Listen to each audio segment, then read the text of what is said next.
يومكم سعيد أعزائي المشاهدين، مرحبا بكم مرة أخرى في فيديو جديد وخبر جديد. جمعة مباركة، أتمنى لكم التوفيق والصحة الجيدة، وأتمنى أن ينال هذا الفيديو إعجابكم.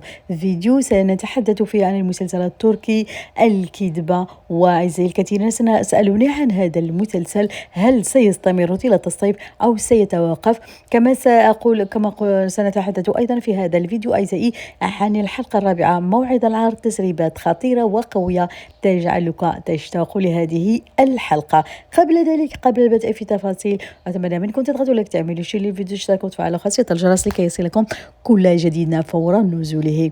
بخصوص أعزائي استمرار المسلسل أم لا في خلال طيلة الموسم الصيفي، هناك آخر الأخبار من الولد النمام الذي قال بأن المسلسل الرائع، مسلسل الكذبة الذي يعرض على قناة قناة دي، لقد أعطى نتائج رائعة جدا، والنتائج التي تريدها القناة. ومن الجيد أعزائي أن المسلسل حصل على نقاط عفوا تقييمات كبيرة جدا في كل الفئات، ولكن قال في الأخير بأنه يعتقد أن المسلسل سيأخذ استراحة من الموسم، وستكون الحلقة السادسة هي آخر حلقة في هذا الموسم، أي الموسم الأول، وسيستمر في العرض ابتداء من شهر سبتمبر.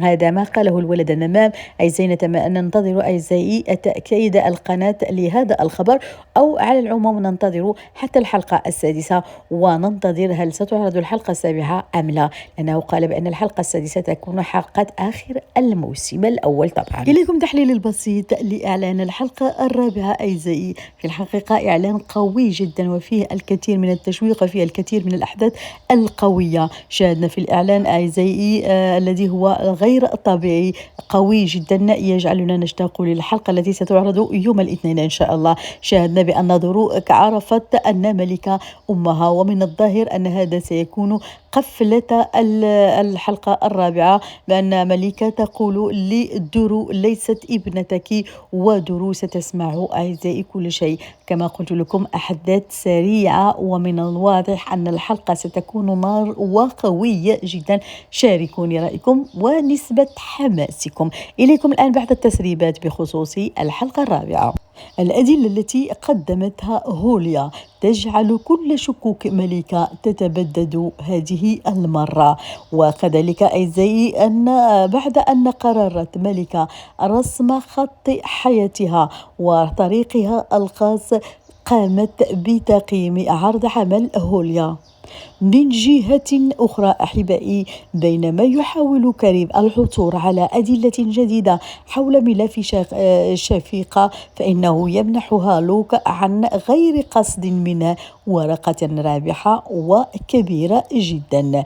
تشعر دورو بالصدمة عندما تعرف الحقيقة المظلمة التي حكيت، حيث ستكتشف الحقيقة المرة والمظلمة عن ملكة. ستنصدم وبشكل كبير، ومع اقتراب ملكة من العائلة بدعوة من زهرة، ستصل العلاقات بين سحر وقدير إلى نقطة الانهيار، بينما قامت ملكة بقمع كل شكوكها، وهي متأكدة من أنها ستستمر في طريقها الخاص التي خططت له من قبل. فإن الحقيقة الكبرى التي تعرفها عن دورو تجعل ملكة مرة أخرى.